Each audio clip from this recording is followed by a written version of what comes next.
of the faith, in the faith and out of the faith. This is a second part of the video that had to be continued. Unfortunately, with some interruptions going on yesterday, I had to stop. And we stopped in the middle of Mark. We still in 1 Corinthians 8, verse 12. And let me scoot over. Y'all bear with me. This time I'm doing it early. It's early in the day. Not too early, but early in the day for us. Can you give me that Deer Park when you get done with that? So, yes, we are still in food offered to idols. And we were in Mark 9.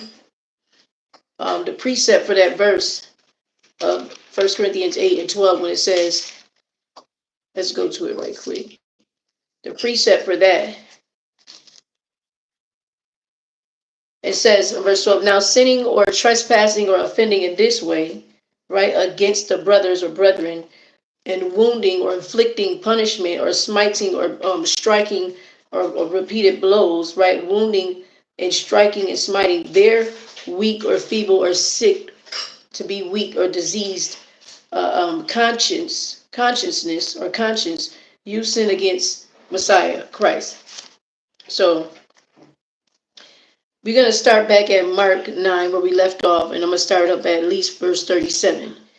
We can start at verse 40.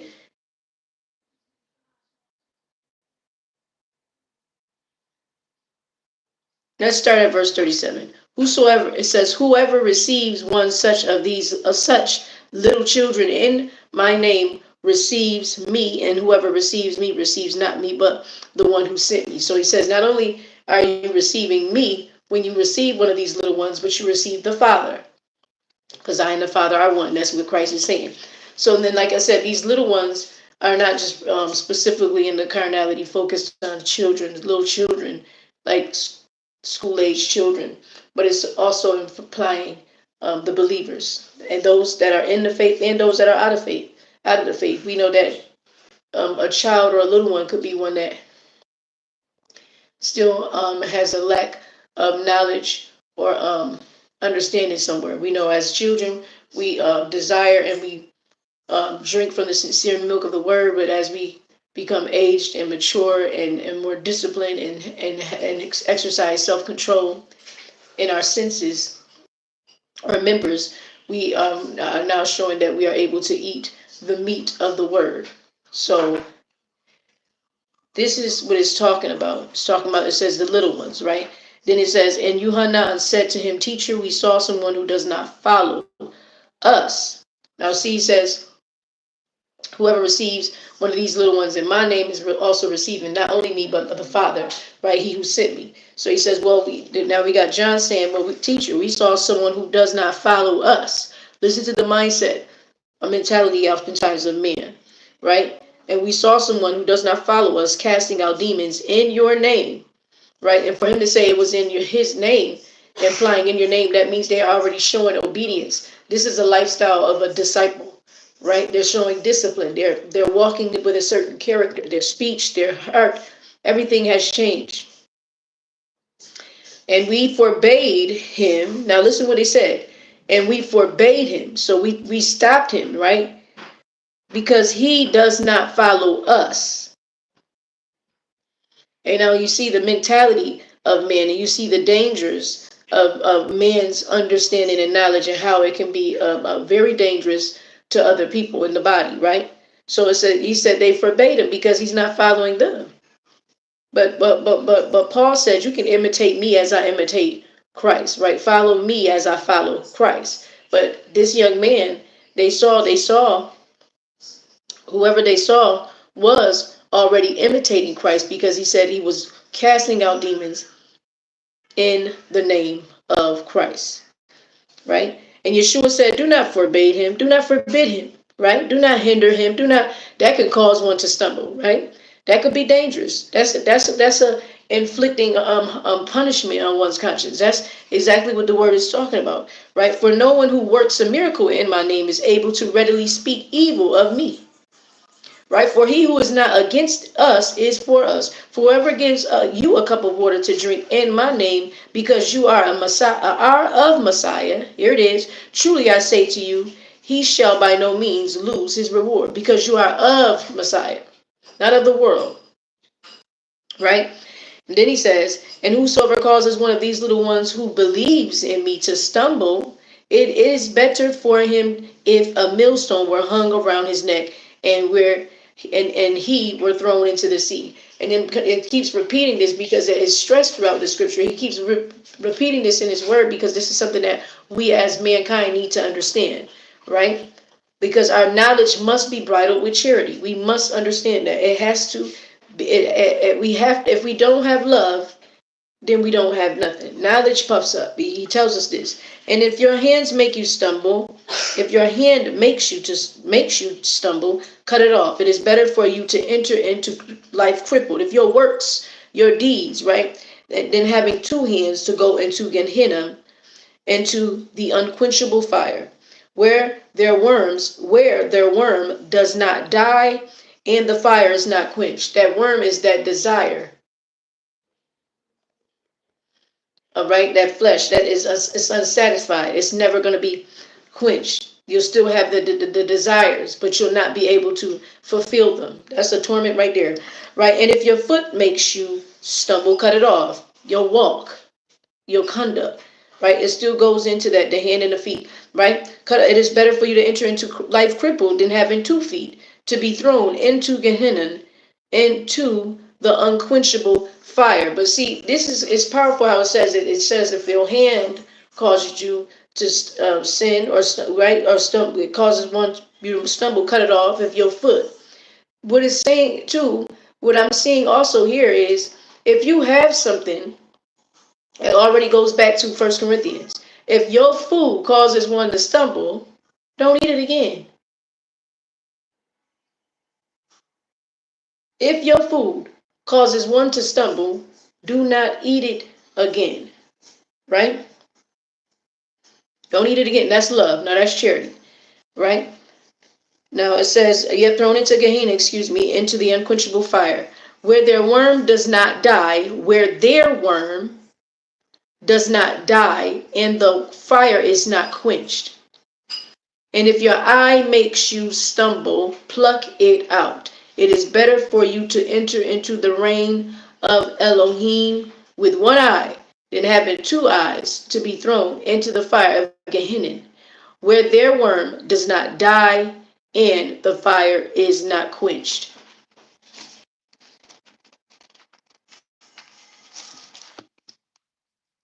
Excuse me, let me see, check out.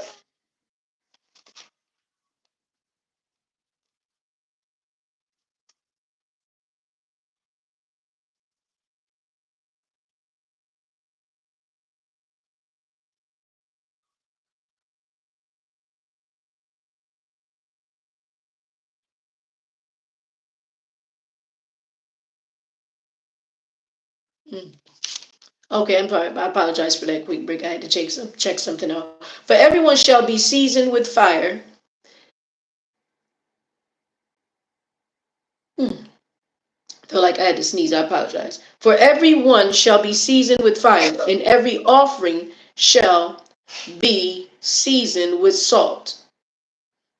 All offerings have to be seasoned with salt. Not one offering or sacrifice was not seasoned with salt. We find that in the book of the Old Covenant of the Old Testament. Salt is good, but if the salt becomes tasteless, how shall you season it? Have salt in yourselves, right? And be at peace among one another. Be seasoned with grace. He said, have salt within yourselves and be at peace among one another. And that's why he said the kingdom is not in eating or drinking, but it's about righteousness and peace. Joy, righteousness, and peace. Ezra, can you grab me one of those, the piece of tissue, please? Right. So this is good, y'all. This is I believe that every believer should always read First Corinthians chapter 8, all of the Corinthians, really.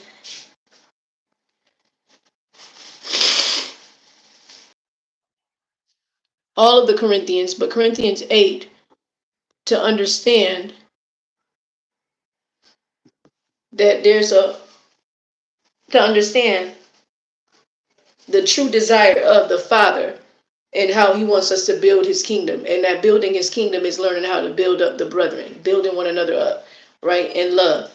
That's how we admonish one another. We all have the ability, we all have that he has given us all. We are all complete and perfect in knowledge, but we all have Messiah. He makes it all complete. Let's look at Luke 17:2. This could be a repeat. We'll see.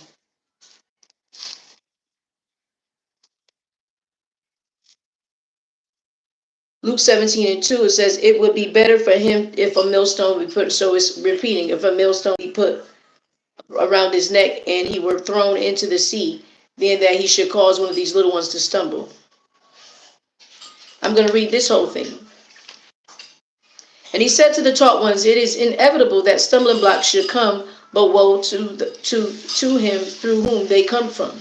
They come, right? And this is all repeated. Obviously, I'm reading these in totality, but all of they're doing is testifying one to another. Each chapter keeps testifying to the other chapter, line upon line. It would be better for him if the millstone is put around his neck, and it's good to hear it over and over so we get good understanding. And he were thrown into the sea, then that he should cause one of the little ones these little ones to stumble. Take heed to yourselves. If your brother sins against you, rebuke him, and if he repents, forgive him. And if he sins against you 7 times in a day, and 7 times in a day comes back to you saying, I repent, you shall forgive him. And the emissaries said to the master, give us more faith, or give us more belief. And the master said, if you have belief as a mustard seed, you would say to the mulberry tree, be pulled by the roots and be planted in the sea, and it would obey you. But who of you, having a servant plowing or shepherding, would say to him, when he has come in from the field, come immediately and sit down to eat? But would he not rather say to him, prepare somewhat for my supper? Prepare somewhat for my supper, and gird yourselves, and serve me while I eat and drink, and afterward you shall eat and drink. Would he thank the servant because he did what he was commanded? I think not.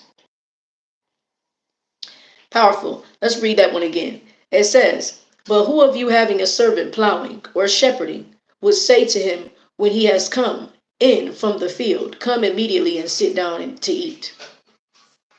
But would he not rather say to him, prepare somewhat for my supper and gird yourself? But who are we talking about? We talking about God. And gird yourself. Where did I go? My eyes. Yourself, and serve me while I eat and drink, and afterwards you shall eat and drink. Would he thank that servant because he did what he was commanded? I think not. So also you, when you have done all that you were commanded, say, we are unworthy servants. We have done what was our duty to do. Powerful.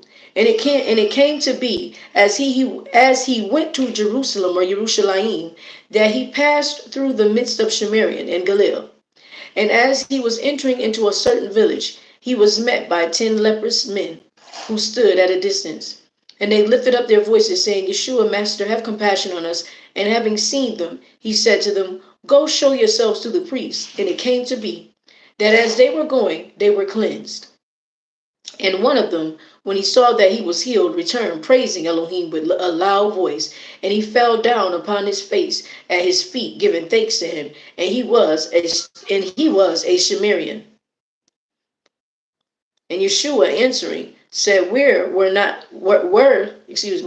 Yeshua answering said, were not there 10 cleansed?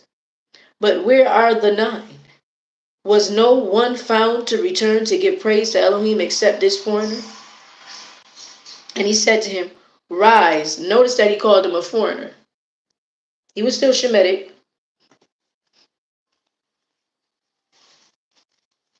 But that faith made him become something different. Right? And he said to him, rise, go your way. Your belief, your faith has made you well. And having been asked by the Pharisees when the reign of Elohim would come, he answered them and said, The reign of the kingdom or Elohim does not come with intent watching. This is a spiritual thing, y'all. He's already trying to tell them. Nor shall they look here or look there, for look, the reign of the kingdom, the reign of Elohim, is in your midst. It's inside of you. That midst goes in the Hebrew is tevek, I believe, and it deals with your inward parts. It's inside of you. Mind your inward parts. Kingdom is inside you. And he said to the taught ones, days shall come when you shall long to see one of the days of the Son of Man, but you shall not see it. And they shall say to you, look here or look there.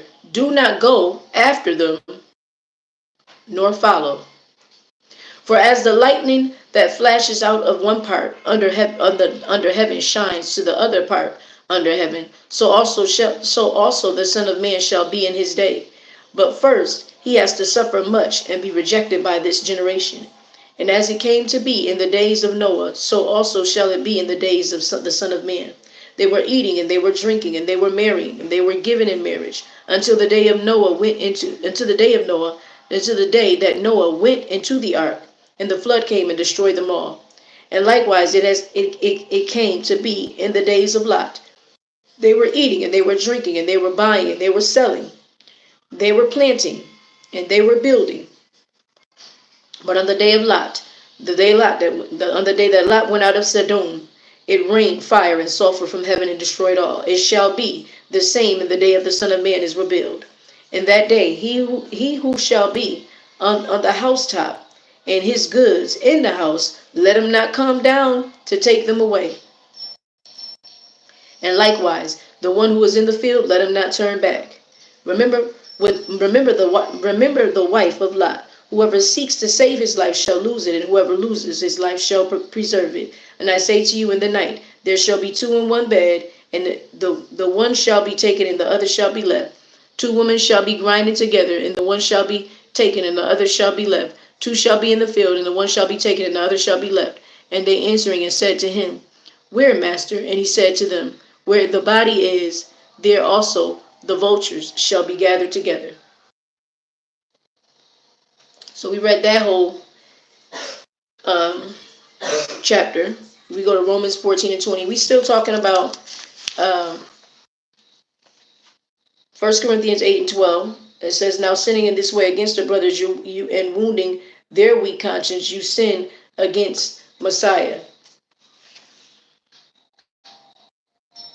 Romans 14 and 20.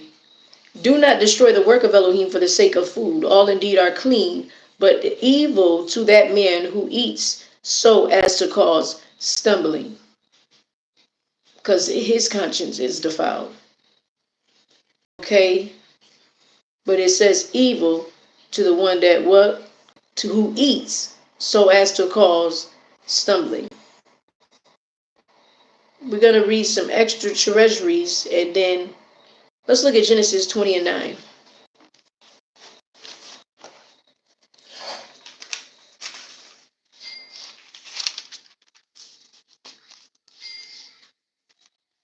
Genesis 20 and 9. And Abimelech called Abraham and said to him, what have you done to us, and what have I sinned against you, that you brought on me and on my kingdom or reign a great sin? You have done matters to me that should not be done. Now, that verse is there for a reason if we understand this whole chapter. And I'm going to read it and only speak on what is necessary to be spoken on when I'm led. But we talk about how we sin. When we sin against the brothers, we actually doing it to Messiah. That's the verse. I'm going to read the whole totality of this chapter. And Abraham set out from there to the land of the south and sojourned between Kadesh and Shur and stayed in Gerar. And Abraham said concerning Sarah his wife, she is my sister. And Abimelech, sovereign of Gerar, sent and took Sarah. And Elohim came to Abimelech in a dream by night and said to him, see, you are a dead man, because the woman whom you have taken, for she is a man's wife. However, Abimelech had not come near her, and he said, Yahweh, would you kill a righteous nation also? Did he not say to me, she is my sister? And she herself said, he is my brother. In the integrity of my heart and in the innocence of my hands, I have done this. And Elohim said to him in a dream, yes, I know that you did this in the integrity of your heart, and so I kept you from sinning against me. Now Yah's telling him, I kept you from sinning against me. I knew your heart. Because if he would have done this thing, not only would he have sinned against his brethren, but he would have did it to what? The Father. That's why he says, whoever receives one of these little ones in my name also receives the one who sent me. You're receiving the Father. When you do it to me, when you do it to your brother, you did it to me. When you did it to the least of them, right? So he said, I've kept you from doing this. He said, I kept you from sinning against me. For this reason, I did not let you touch her. This is Yah talking. And now return the man's wife, for he is a prophet, and let him pray for you, and you live. But if you do not return her, know that you shall certainly die, you and all that are yours. And so Abimelech rose early in the morning and called all his servants and spoke all these words in their hearing. And the men were greatly frightened. And Abimelech called Abraham and said to him, what have you done to us? And what have I sinned? What have I sinned against you that you have brought on me and on my reign a great sin? You have done matters to me that should not be done. And Abimelech said to Abraham, what did you have in view that you have done this matter? And Abraham said, only because I said to myself, the fear of the Elohim is not in this place, and they shall kill me for the sake of my wife. And yet she is truly my sister. She is the daughter of my father, but not the daughter of my mother. And she became my wife. And it came to be when Elohim caused. That's powerful. I just seen something in there, but I seen something in there. Holy Spirit. Okay, and it came to be that when Elohim caused me to wander from my father's house, that I said to her, this is your loving commitment that you should do for me. And every place wherever we go, say of me, he is my brother. Then Abimelech took the sheep and the cattle, and male and female servants, and gave them to Abraham. And he returned Sarah his wife, to him. And Abimelech said, see, my land is before you. Dwell wherever it is good in your eyes. Wherever it is good in your eyes. And to Sarah he said, see, I have given you, your brother, 1,000 pieces of silver. See, it is to you a covering of eyes before all who are with you, and before all others. And you are cleared before everyone. And Abraham prayed to Elohim, and Elohim healed Abimelech and his wife, and his female servants. So they bore children. For Yahweh had closed up all the wombs of the house of Abimelech because of Sarah, Abraham's wife. Excuse me.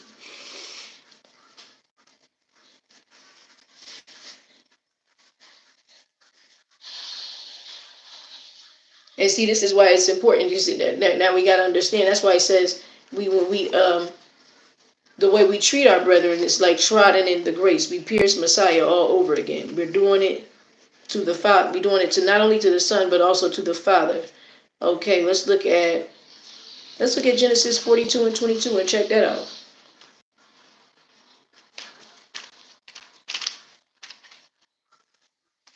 Genesis 42 and 42. Is it Bereshith? Oh, I apologize. 42 and 22. And it reads, and Reuben answered them, saying, did I not speak to you, saying, do not sin against the boy? And you would not listen, and see, his blood is now required of us. Right?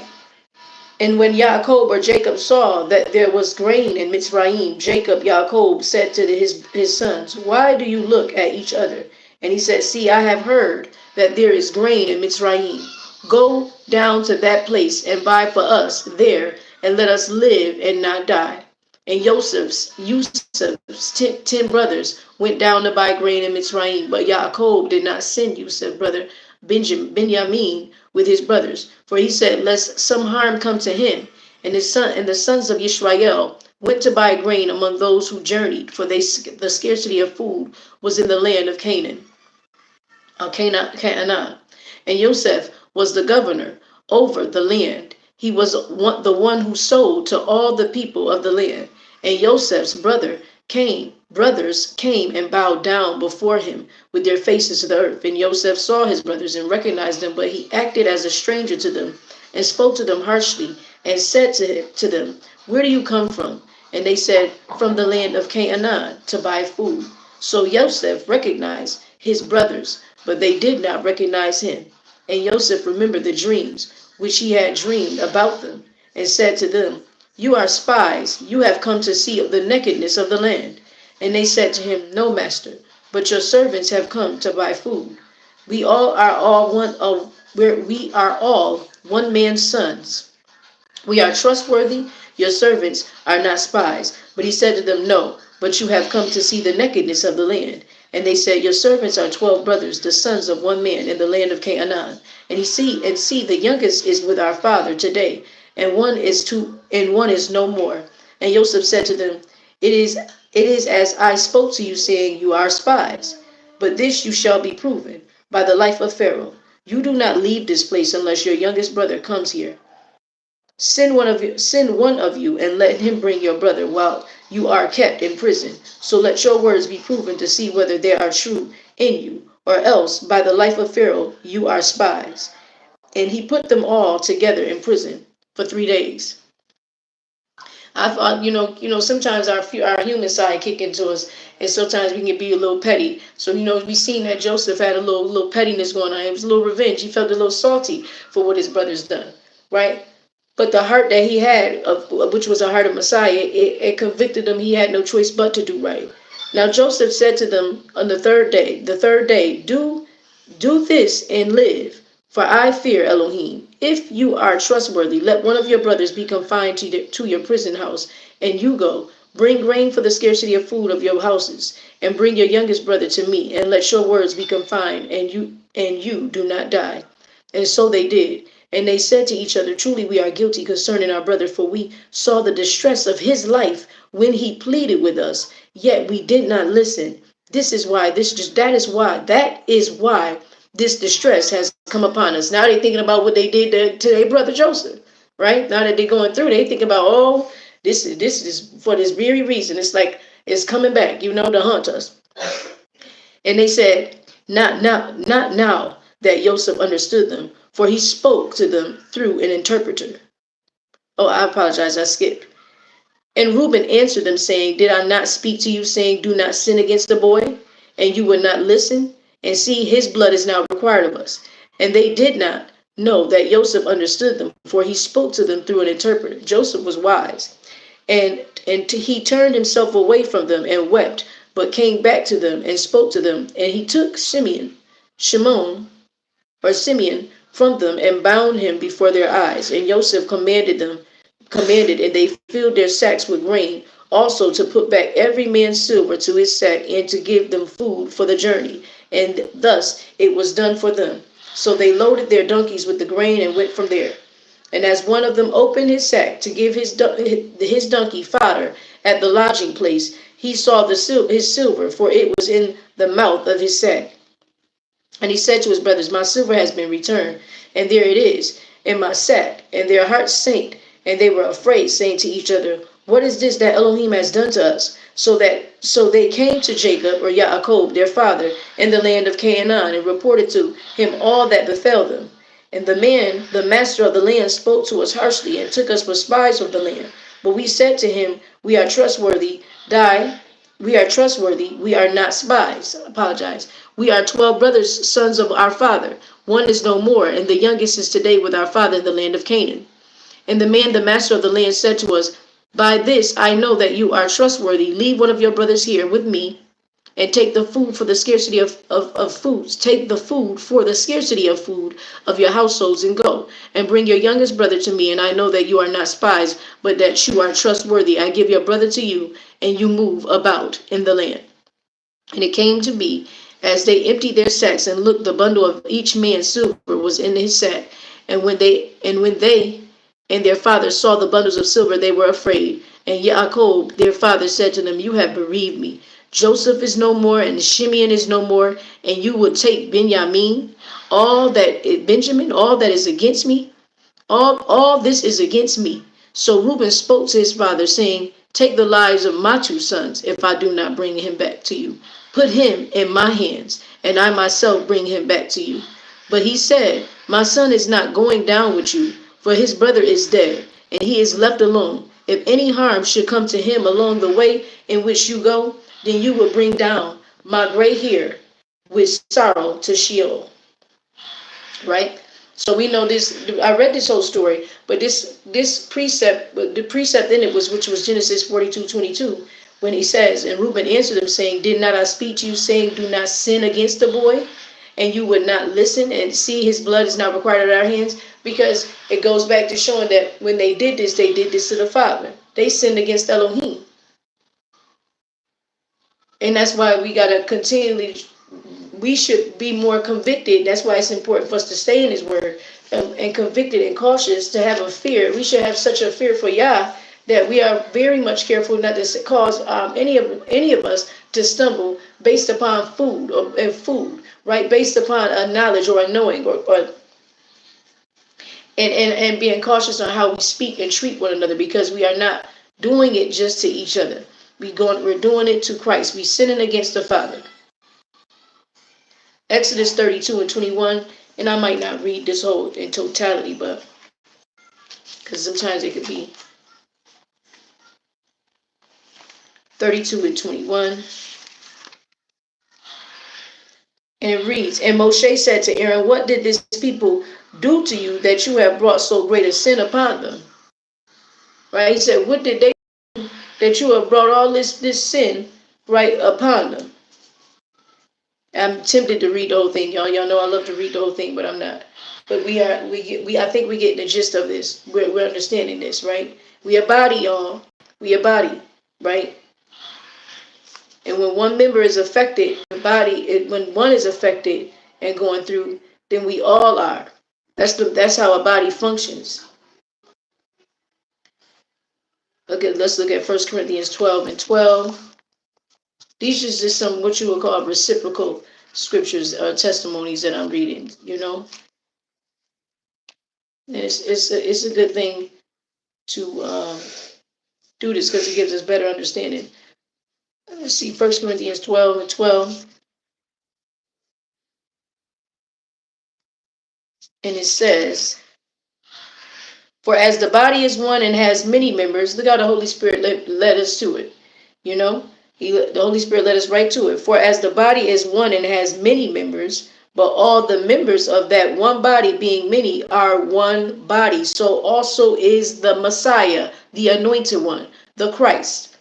Let's read this whole in totality. I try not to read them, but it's kind of hard. Oh, and concerning spiritual gifts, brothers, I do not wish you to be ignorant. You know that you were nations. You know that you were nations. Now listen to this. He said, you know that you were nations. He already showing that you were once Gentiles, foreigners, estranged, alienated from the covenant because of the darkness of our conscience, our understanding, because of the works of our flesh, the sins, the disobediences, right? He said, you were nations, led away to the dumb idols, led astray by the what? Dumb idols. Here it is. Even as you might be led. Even now as you might be. Right? Therefore I make known to you that no one speaking by the Spirit of Elohim says Yeshua is accursed, and no one is able to say that Yeshua is master except by the set apart Spirit. And there are different kinds of gifts, but the same Spirit. There are different kinds of services, but the same master. There are different kinds of workings, but in the same Elohim, who is working all in all. Powerful. Different kinds of workings, but in the same Elohim, who is working all in all. And to each one is given the manifestation of the Spirit for prophecy, right?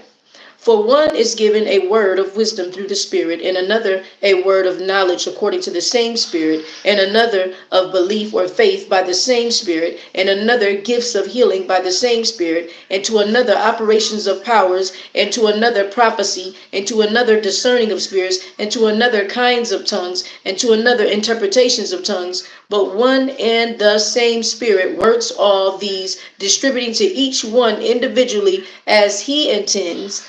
For as the body is one and has many members, but all members of that one body being many are one body, so also is the Messiah. For indeed by one spirit we were all immersed into one body, whether the Yehudim or Greeks, right? Jew or Gentile, whether slaves or free, and we were all made to drink into one spirit. As we turn that down, excuse me, y'all turn that down. We were all it says we were all made to drink into one spirit. For indeed the body is not one member, but many members. If the foot says, because I am not a hand, I do not belong to the body, does therefore not belong to the body? And if the ear says, because I am not an eye, I do not belong to the body, does it therefore not belong to the body? If all the body was an eye, where would be the hearing? If all the hearing were, where would be the smelling? But now Elohim has set the members, each one of them, in the body, even also as he pleased. And if they all had been one member, where would the body be? And now there are indeed many members, but one body. And an eye is unable to say to the hand, I have no need of you. Or again, the head is to the feet. Or the head to the feet. The greatest to the least of them. That's why he says, humble yourself. It's not about titles. And it's not about names, but it's about a name, the name that we all got to walk in, right? But much rather, he says, or again, the head to the feet, I have no need of you. But much rather, those members of the body which are thought to be weaker are necessary, needful. And to those of the body which we think to be less respected, these were present greater respect. And our unseemly members have greater seemliness or comeliness. Whereas our seemly members have no need, but Elohim blended together the body, having given greater respect so that the members which lacks it, right? And if one member suffers, all the members suffers with it. We just spoke about this earlier, right? Or if one member is esteemed, all the members rejoice with it.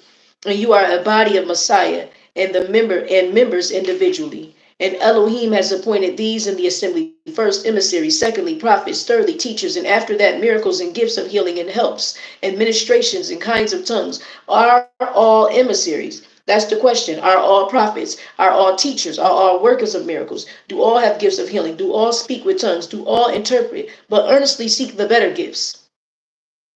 And yet I show you a more excellent way. He said, I'm going to show you a better way, a more excellent way. And then we go into the next chapter, which would be 1 Corinthians chapter 13, love defined. And it speaks of it. That's the more excellent way. It goes right into that. Let's look at Exodus 16 and 8.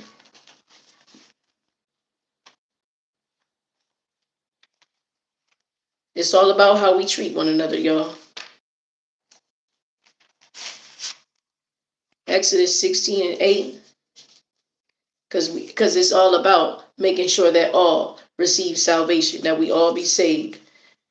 Exodus 16 and 8 says, and Moses said, in that Yahweh gives you meat to eat in the evening, and in the morning bread to satisfaction, for Yahweh hears your grumblings, which you make against him.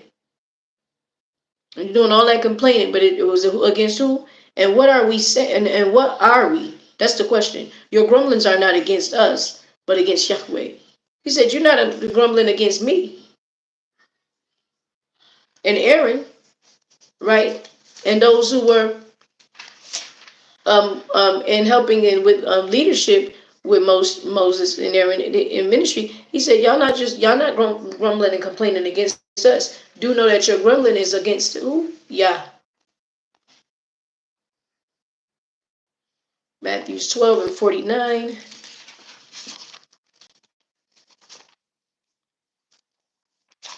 And 50.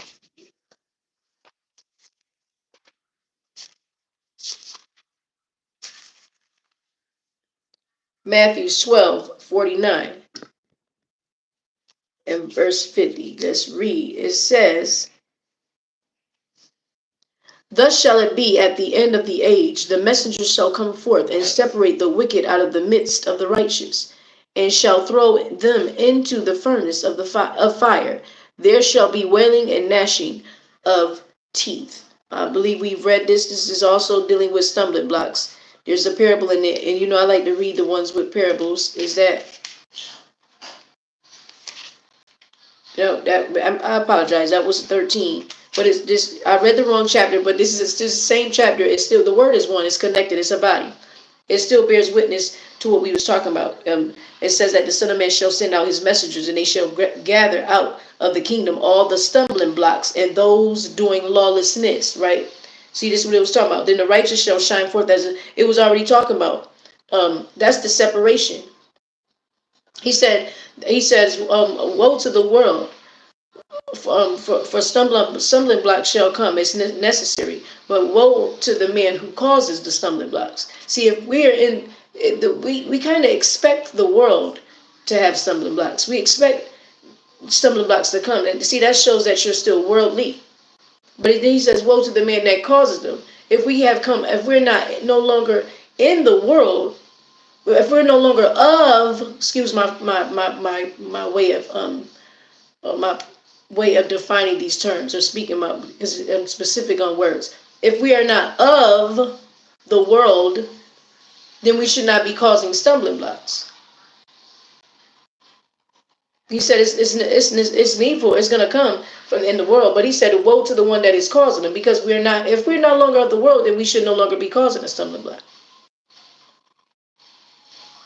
So let's go to chapter 12. Now we're going to go to the right chapter, verses 49 and 50. And it says, "And having stretched out his hand towards his taught ones, he said, See my mother and my brothers. See my mother and my brothers." Right? He called them, he said, y'all are be all a family. Right? It's a family affair when we are all in the same body in faith. But how much more if we have to have a love for those that's in the faith, how much more for those even out of the faith? We are still required to show them love. You can't just treat them any kind of way. For whoever does the desire of my Father who is in the heavens is my brother and sister and mother. It's a family affair. Elohim is a man of peace. You don't want his house you don't want his house to be full of children fighting and bickering and fighting each other. No man wants that. They want peace in the home. That's why it says the kingdom is of joy, righteousness, and peace. Right? He talks about peace all the time. We're going to read this whole chapter, and then I'm going to just leave it alone. And we're going to go into verse 13 of 1 Corinthians 8. At the time Yeshua went through the grain fields on the Sabbath, and this is my chapter right here. And his taught ones were hungry and began to pluck heads of grain to eat. And when the Pharisees saw it, they said to him, Look, your taught ones are doing what is not right to do on the Sabbath. A lack of what? Their conscience is defiled. It's weak. But he said to them, Have you not read? But does that mean that we still got to what? We got to be conscientious of each other. There's no excuse. But he said to them, Have you not read what David or Dawid did when he was hungry, and he and those who were with him? How he went into the house of Elohim, and I broke this chapter down. It's very prophetic. And he ate the showbread, which was not right for him to eat. Right? It was not lawful. Right? It was not lawful, right, for him to eat, nor for those who were with him, but only for the priests. Or did you not read in the Torah that on the Sabbath the priests in the set apart place profane the Sabbath and are blameless? But I say to you that in this place, there is one greater than the set apart place. What's that place? That's the place of the Holy Kodesh, one of Yisrael. That's Christ. He is the place. He is the house that we must enter in. It said it in the book of Psalms. Let us go into the house, Bethel. He is the house of Elohim, the house of God. Let us go into the house of the Lord. But in this place, there is one greater than the holy place. Than the holy place, the set apart place, than that tabernacle that was built and made by hands of men. And if you had known what this means, I desire compassion and not offering, you would have not what? Condemned the blameless. That's causing a stumbling block right there. Condemning the blameless, right? Why did he call them blameless? Which is another word of saying innocent. because they were already following him. They were being obedient to him, obeying his voice. That's why when it was on the mountain of transfiguration and they said, "Shall we build one for Moses, Elisha, Eliyahu, and you?" He said, "No, no, no, no, no. This is my son, my beloved son, I am well pleased. Hear him, obey his voice." Because that's what your forefathers did. Your forefathers, Abraham and Moses and we can go on, and Job, they obeyed his voice. Hallelujah. They heard his voice. They obeyed his voice. Right? For the Son of Man is master or Lord, right, of the Sabbath. He has the authority, the power of the Sabbath, right? And having left there, he went into their congregation, and see, there was a man having a withered hand. And they asked him, saying, "Is it right to heal? Is it lawful to heal on the Sabbath?" So as to accuse him, just to accuse him. This is right here can cause stumbling. And he said to them, "What man is there?" And see, Christ was the wisdom and the understanding. He had all the knowledge. And he was the innocent, and they were condemning him. You have to be careful. He had no sin, right? It's because they did this so they can accuse him. That's what the word says. And he said to them, "What man is there among you who has one sheep, and if it falls into a pit on the Sabbath, shall not take hold of it and lift it out?" He said, "You'll take care of your animals, won't you? How much more your brethren, your kindred? How much more worth is a man than a sheep? So it is right, it is lawful to do good on the Sabbath." It's about doing goodness, right? He wasn't doing nothing. He wasn't stealing on the Sabbath. He wasn't lying on the Sabbath. And do know that the Sabbath day was already a foreshadow of a person. It was something that we were to exemplify and become. And maybe we were supposed to become the Sabbath, because he is the Sabbath. He is the day. That this is the day that the Lord has made. I will rejoice and be glad in it. He is the day. He is the light. He is all things. We are to be children of the day, children of the light. We are the Sabbath keepers. And the way we keep Sabbath is by what? That's a daily lifestyle. That's 7 times a day. That's each and every day. That's not for one day we do it right. We don't just do righteousness and do good on one day. We're supposed to do that every day. That's what Feast of Unleavened of bread is about. Of Passover, Pesach, going into Feast of Unleavened. Those are shadows of things to come. It was to get us to understand that there's something that was more perfect, a perfected way. He said, "It's good. It is right to do good on the Sabbath." Then he said to the man, "Stretch out." It's about goodness. How are we going to build up the kingdom? Christ was building. He was building up his brother. He was healing his brethren. He was giving sight to the blind. And these are good works. This is what we are to do. We are to emulate and simulate. We are to imitate Christ, Messiah. We are to become him and do his works. He said, "Greater works shall you do."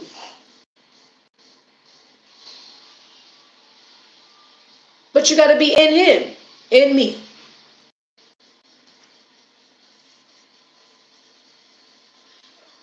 Then he said to the man, "Stretch out your hand." And he stretched it out, and it was restored as healthy as the other. But the Pharisees went out and took counsel against him so as to destroy him. See, those are the idols. They still walking in the flesh.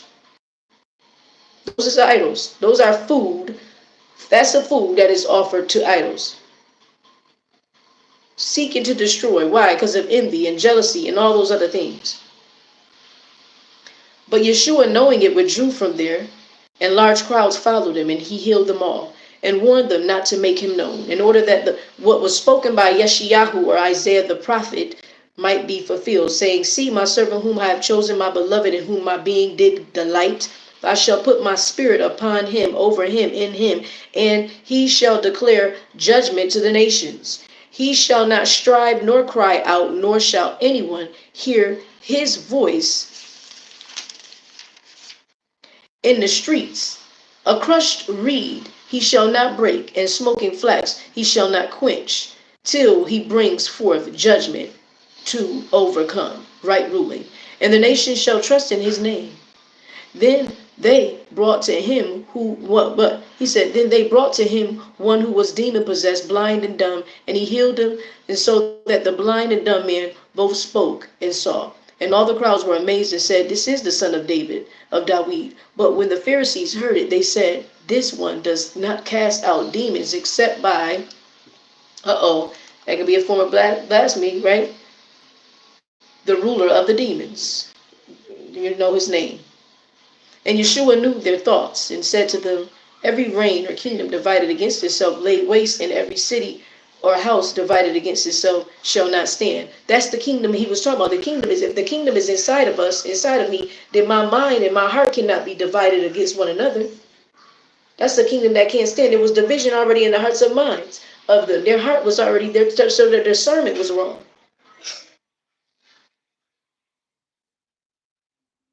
Their discernment was wrong. They needed healing. That's a sickness. And if Satan cast out Satan, he is divided against himself. How then does his kingdom stand, his reign stand? And if I say by Beelzebub do cast out demons, by whom do your sons cast them out? Then he said, that's a question. That was a whole come for. Huh? But that was a come for. Because of this they shall be your judges. But if I cast out demons by the spirit of Elohim, then the reign of Elohim has come upon you.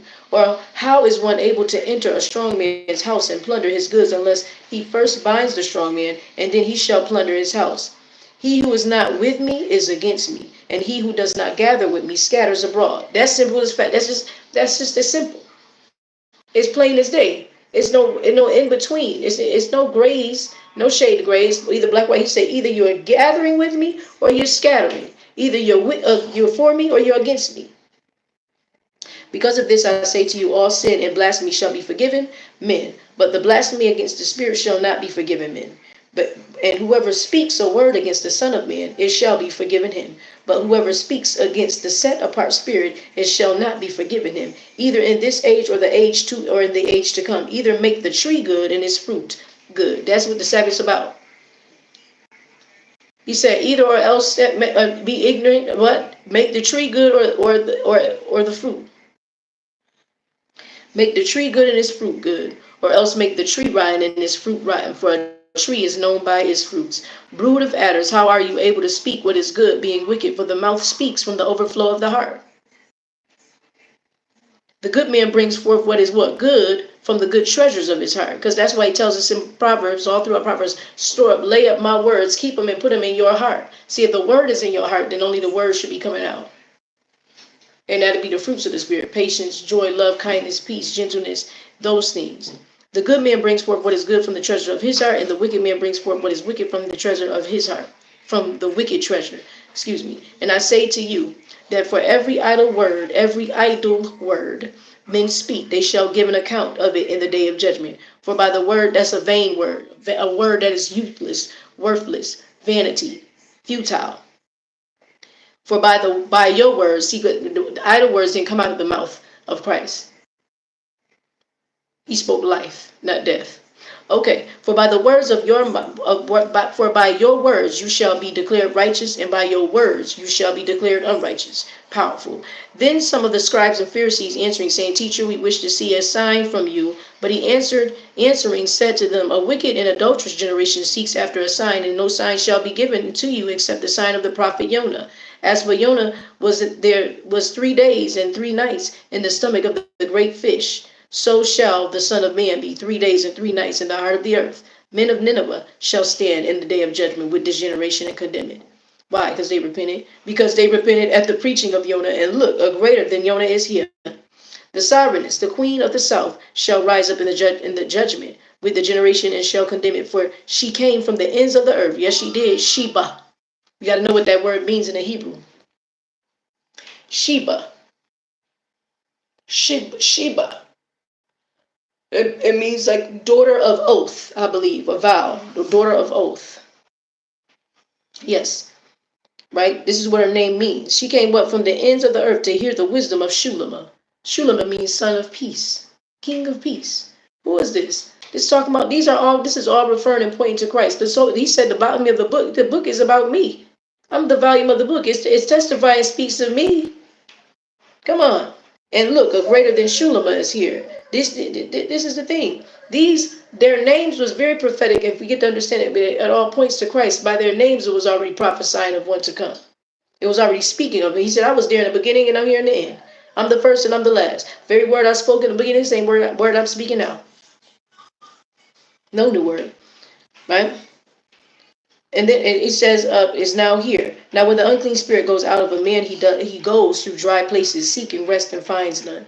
Then it says, I shall return to my house from which I came, and when it comes, it finds it empty, swept, and decorated. Then it goes and takes with it 7 other spirits more wicked than itself, and enter and dwell there. And the last of that man is worse than the first. So shall also be this wicked generation. And while he was still talking to the crowds, see, his mother and brothers stood outside seeking to speak with him.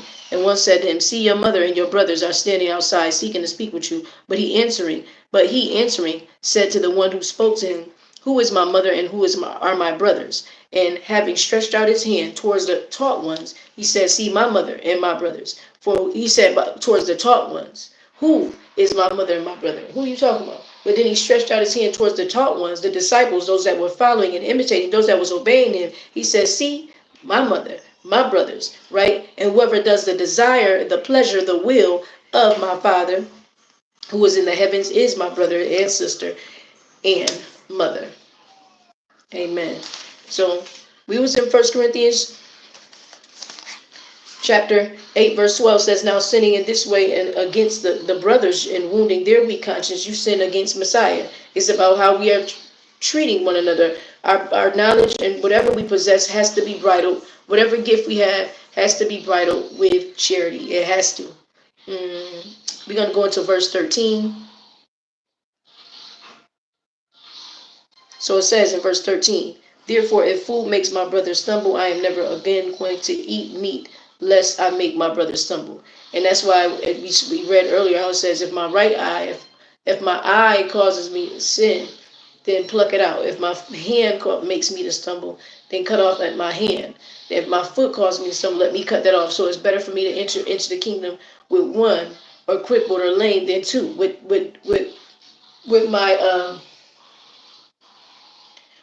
my abundance, or what I do possess, or what I do so-called have. Right? So we're gonna go. So it says that word food in the Greek says if food makes my brother stumble, that word food comes from the Greek word broma, and it is 1033. That's the number. It's food of any kind, right? Meat, food, from the base of the word bibrosko, and it means food literally or figuratively, right? Spiritually. We understand this is we talking in the spirit in this lesson anyway, especially ceremonially. Articles allowed or forbidden by the Jewish law. Let's go into the root word of broma, right? A food of any kind. It's bibrosko, and that number is 977. It means to eat. And the root of that word is bosco, which is 1006. It means to feed, right? To pasture, right? Properly feed or graze, figuratively, spiritually nourished by feeding the people the word of God, of Yah. We can read that in John 21. Let's take a look at it right quick. This is what this food is. It's a eating. This is what this is all about, y'all. We talking in the spirit, because that's how he wants us to learn. That's his perfected will. So Yohanan 21, 15 and 17 reads, and it says,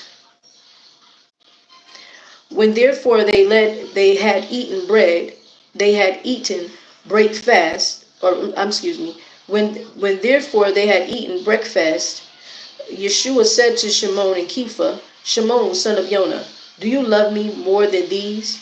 He said to him, yes, Master, you know that I love you.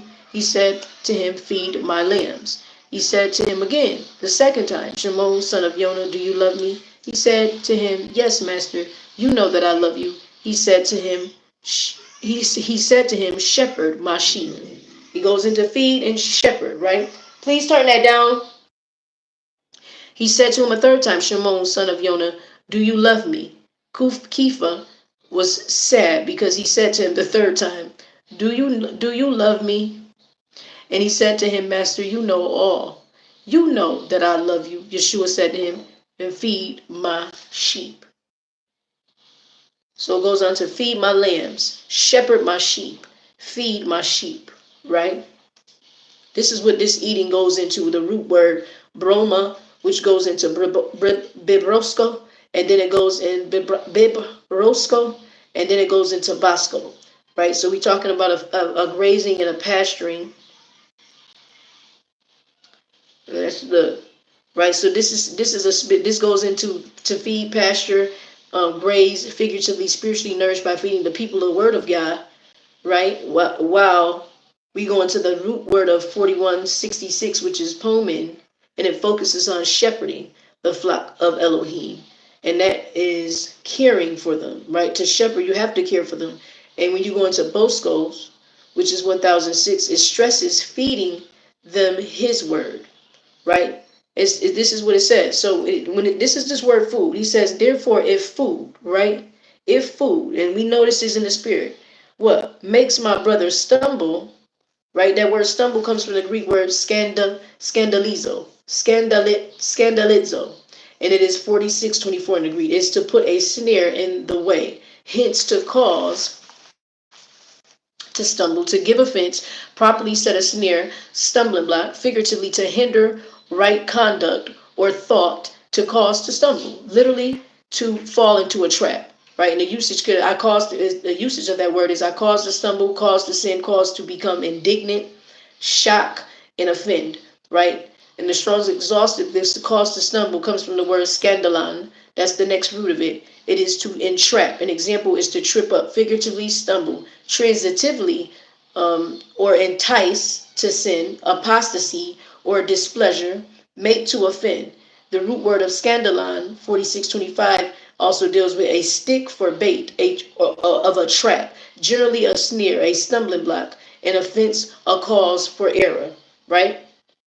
So understand this. This is why even those that are disciples, those that are emissaries, apostles, or whatever gifts you have, whatever gifts you possess, the knowledge that you have has to be bridled by love and charity, because it's not, we keep saying this is about not causing one to stumble. It says, therefore, if food makes my brother stumble, I am never going to eat meat.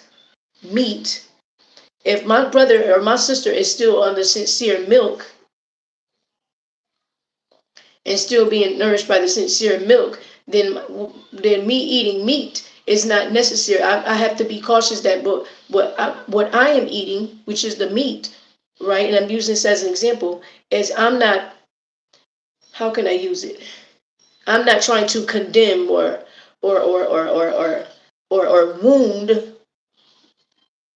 their conscience based upon where they're at in the spirit, and vice versa. Those that are eating the sincere milk are to also do the same. Make sure that they don't inflict or wound the one that is eating the meat. This is love. See, this is about love, and it shows. It's also about a humility and about knowing, thinking that you right or well, I'm right, and I know this is how it's supposed to be done. Right? See, this is powerful. Let's go to Matthew 17 and 27. Because Christ's word is simple. We go astray, we leave from the simplicity of the word, and we get into all this wisdom and knowledge, and it can be dangerous. Matthew 17 and 27. But lest we cause them to stumble, go to the sea, cast in a hook, and take the fish that comes up first. And when you have opened its mouth, you shall find a stater.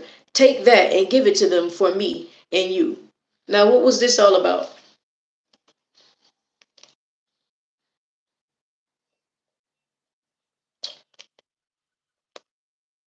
What was this all about? I'm going to read the whole thing. Matthew 17. After 6 days, Yeshua took Kepha and Yaakov and Yohanan, his brothers, and brought them up on a high mountain by themselves, and he was transformed before them. And his face shone like the sun, and his garments became as white as the light. And see, Moshe, Moses, and Eliyahu, Elisha appeared to them, talking with him. And Kepha, or Peter, answering, said to Yeshua, Master, is it good for us to be here? If you wish, let us make here the 3 shelters, one for you, one for Moshe, and one for Eliyahu. But notice that when Christ came, he pitched his tent among men, but he only came to build one shelter, and that was the shelter of David. And that David, Dawid, means the beloved one, loving. It's the house of God, right? Of Yah. While he was still speaking, see, a bright cloud overshadowed them, and see, a voice came out of the cloud saying, "This is my son, my beloved, my loving, my dear, in whom I did delight. Hear him." Right? And when the taught ones heard, they fell on their faces and were much afraid. Why he said I delighted him? Because this was one that came and did the desire and the will and the meat and the works of his father. He came down and obeyed and denied himself. He tore down the Tower of Babel. I like to say this often, right? He tore down the Tower of Babel. That's the ego in man, the pride. He destroyed the pride. He put to death the works, the members of he put the death of sin, the members of the flesh in the body. He condemned it. He put it to death. He accursed it. He put it under the ban. He destroyed it.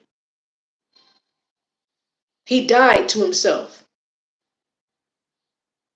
He emptied himself. He became an oblation. He became a mincha offering, right? A gift. He became a whole burnt offering, a sacrifice, because he was obedient and he had thanksgiving. It was holy and acceptable. He became these things. But Yeshua came near and touched them and said, "Rise and do not be afraid." And when the taught ones heard, they fell on their faces and were much afraid. But Yeshua came near and touched them and said, "Rise and do not be afraid." And having lifted up their eyes, they saw no one but Yeshua only. And as they were coming down from the mountain, Yeshua commanded them, saying, "Do not mention the vision to anyone until the Son of Man is raised from the dead." And his taught ones asked him, saying, "Why then do the scribes say that Eliyahu has to come first?" But Eliyahu came first because John came in the spirit of he came in the spirit of Elisha, right? And Yeshua answered and said to them, "Eliyahu is indeed come first and shall restore all. But I say to you that Eliyahu has already come, and they did not recognize him." But why? Because John was preaching repentance. He said, "I'm the voice of crying out in the wilderness." He said, it's not about me. I'm just preparing the way. I'm not the light. I'm here to bear witness to the light. They did not what? Recognize. They did not discern, perceive, right? Know him, but did to him whatever they wished. You know what they did to John? In this way, the Son of Man is also about to suffer by them. Same ones, in the same way. They cut his head off. Now they're about to persecute, crucify Christ. Then the taught ones understood that he had spoken to them about Yohanan, yes, the immerser. And when they came to the crowd, a man came up to him, kneeling down to him and saying, "Master, have compassion on my son, for he is an epileptic, and suffers badly, for he often, I apologize, for he often falls into the fire and often into the water. And I brought him to your taught ones, but they were unable to heal him." And Yeshua answering said, O generation unbelieving and perverted, how long shall I be with you? How long shall I put up with you? Bring him here to me. And Yeshua rebuked the demon, and he came out of him, and the child was healed from that hour.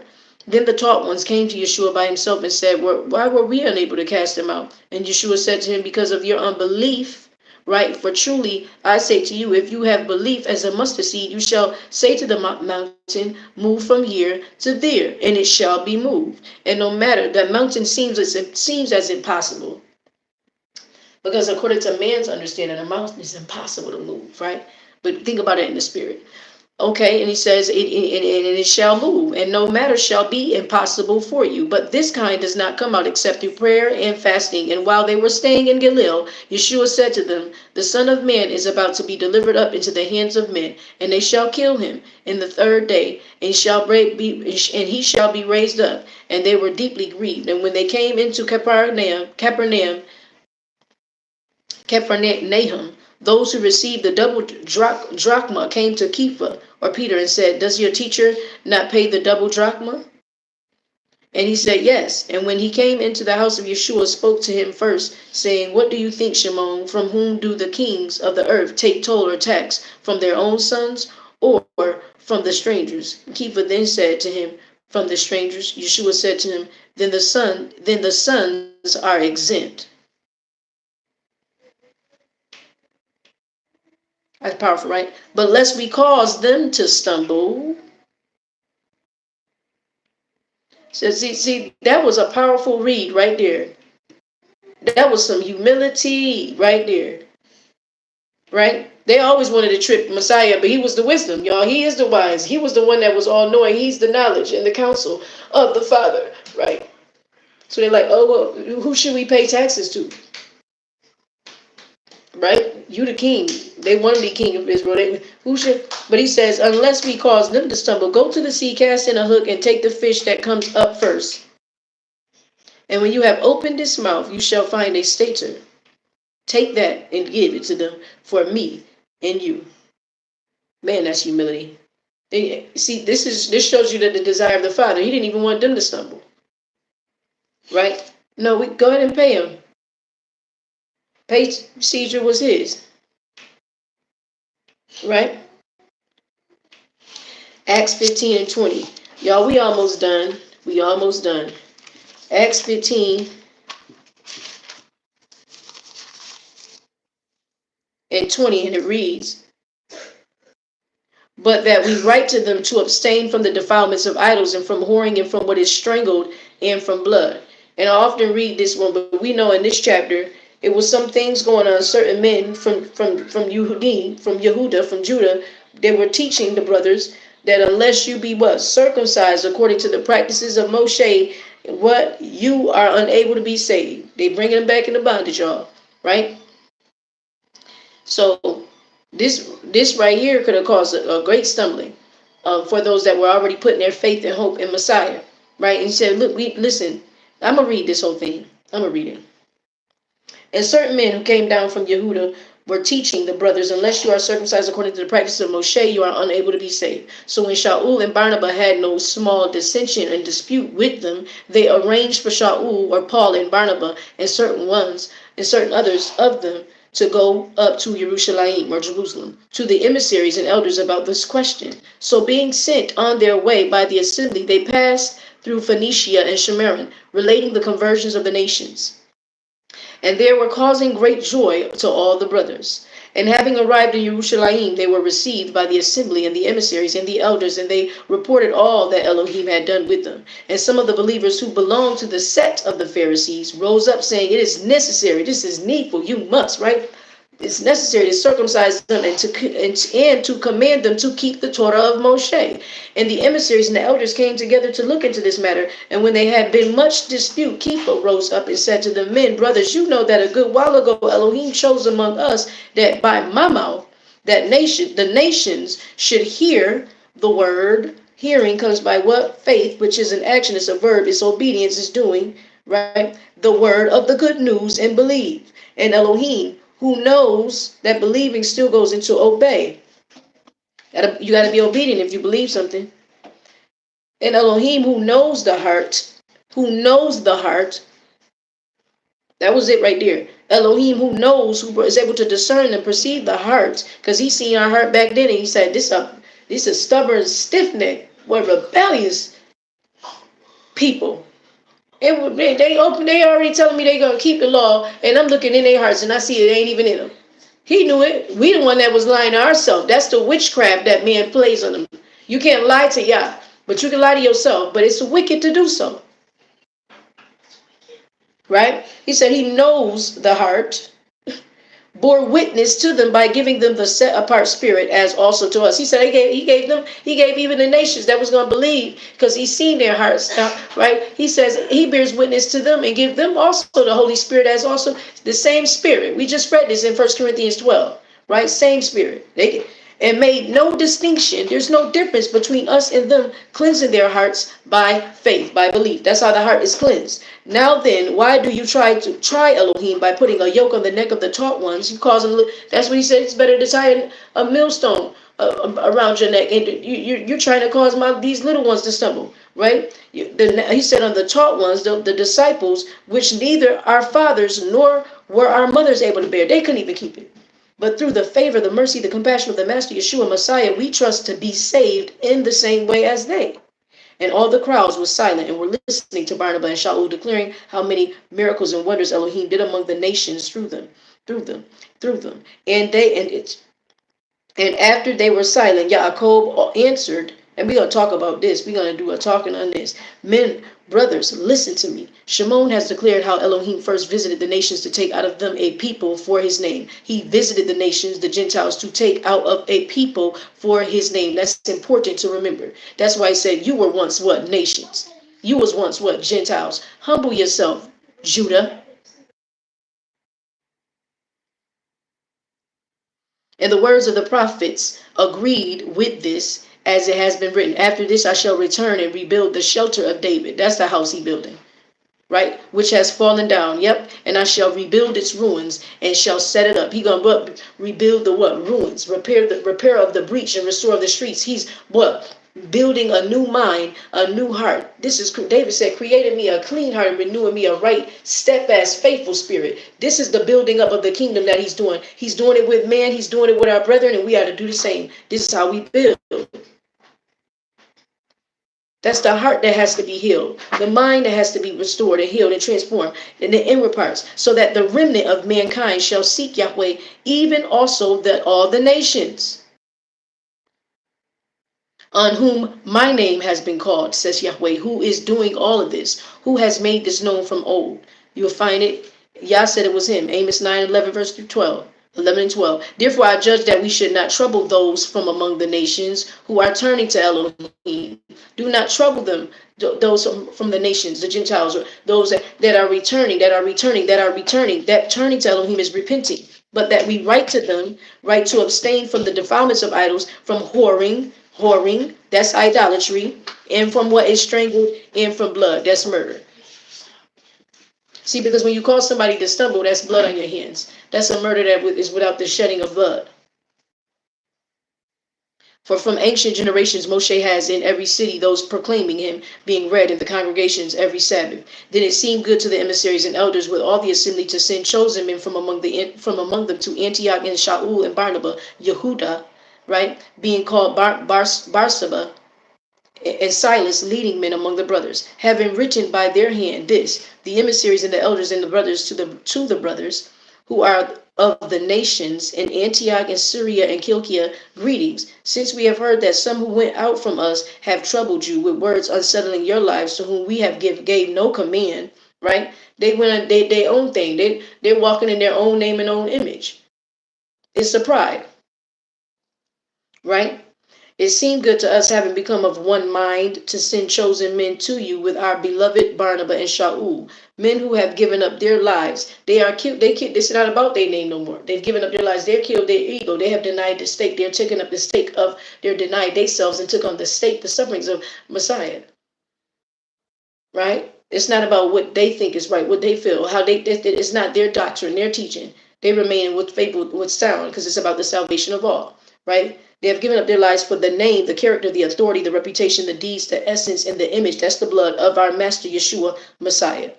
We have therefore sent Yehuda and Silas, Judah and Silas, who are also confirming this by word of mouth. For it seemed good to the set apart spirit and to us to lay upon you no greater burden than these necessities, that you abstain from what is offered to idols, and blood, and what is strangled, and from whoring. If you keep yourselves from these, you shall do well. Be strong. That's it. They therefore being sent off went to Antioch, and having gathered the crowds together, they delivered the letter. And having read it, they rejoiced over its encouragement. They was edified. It was that simple. It was encouraged. They were admonished. They were built up. Yehuda and Silas, being themselves also prophets, encouraged the brothers with many words and strengthened them. That's what we're supposed to do. And having spent some time, they were sent back in peace from the brothers to the emissaries. But it seemed good to Silas to remain, and Shaul and Barnabas continued to Antioch, teaching and bringing with many others also the good news, the word of Yahweh. And after some days, Shaul said to Barnabas, let us now go back and visit our brothers in every city where we proclaim the word of Yahweh, and see how they are. And Barnabas proposed to take with them Yohanan, called Marcos, but Shaul thought it not fit to take with them the one who withdrew from them in Pamphylia, and had not gone with them to the work. A sharp feeling therefore came to be, so that they parted one from another. And so Barnabas took Marcos and sailed to Cyprus, and Shaul chose Silas and went off, being committed by the brothers to the favor of Elohim. And he, the compassion, the mercy of Elohim. And he went through Syria and Kilkia, strengthening the assemblies. Amen. Let's look at Romans 14. It says, therefore, if food causes my brother to stumble, then I am never going to eat it again. Let's look at Romans 14 and 13. We're almost done. Close that door. Oh, okay, I heard you. You all right? Which one you went down to? Okay. Okay, TMI, brother, TMI. Romans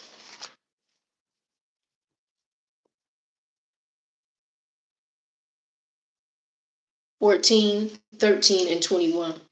And I'm not going to read this in totality because I think in almost every video we've been rereading most of these because the word bear witness to itself. So Romans 14, 13, and 21, because I try not to make it so long. 14, 13 and 21. 13 says, therefore let us not judge one another any longer, but rather judge this, not to put an obstacle or a stumbling block in our brother's way. Right? That's what it's all about. Verse 21, and it says, it is good not to eat meat or drink wine, nor do whatever by which your brother stumbles. That was what verse 13 was implying in 1 Corinthians 8. That's our last verse that we have eaten in this video, and we're finishing it. So he's saying, just don't even, if it's going to cause stumbling, don't do it. 1 Corinthians 10 and 13. No, 10 and 32, I apologize. It says, cause no stumbling, either to the Yehudim or to the Greeks or to the assembly of Elohim. You notice there's three distinctions. There was three groups mentioned in that verse. Don't cause stumbling to the Jew, to the Yehudim, or to the Greeks, or to the assembly. And if anybody ever want understanding on that, you can mention it in the comments, and I prepare something for that because I already got it. But we gotta stay focused because that can go into some things. 2 Corinthians 6 and 3. If you want, you can read the whole totality of that when you have time. That was 1 Corinthians 10, verse 32 as a precept. Now we're going to 2 Corinthians because I don't want to have this too long because some people attention spans is not always there. And 2 Corinthians 6 and 3. It says, giving no cause of stumbling and whatever, so that the service is not blamed, right? So we can, like, the service, right? The ministry is not blamed. Look at 2 Corinthians 11 and 29.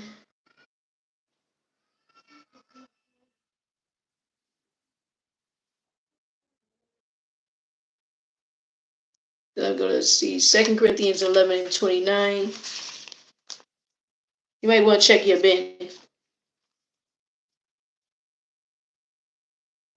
And you go ahead and read that one in its whole totality. That was 2 Corinthians 6 and 3. Now we have 2 Corinthians 11 and 29. And it says, who is weak and I am not weak? Who is made to stumble and I do not burn inwardly? Right? So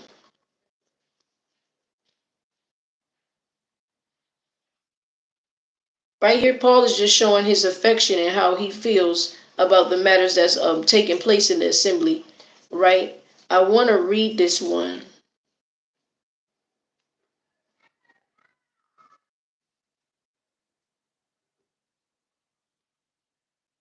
I'm not sure. I might do another video because I want to keep this short. But that was 2 Corinthians 11 and 29. 1 Corinthians 6 and 12. I might just do another video where I read those and speak on it. 1 Corinthians 6 and 12. And it says, you are not restrained by us, but you are restrained by your own affections. Right? So we got to make sure that we're not walking in our own desires. Right? He said, you're not restrained by us, but your own affections. 1 Corinthians 9 and 12.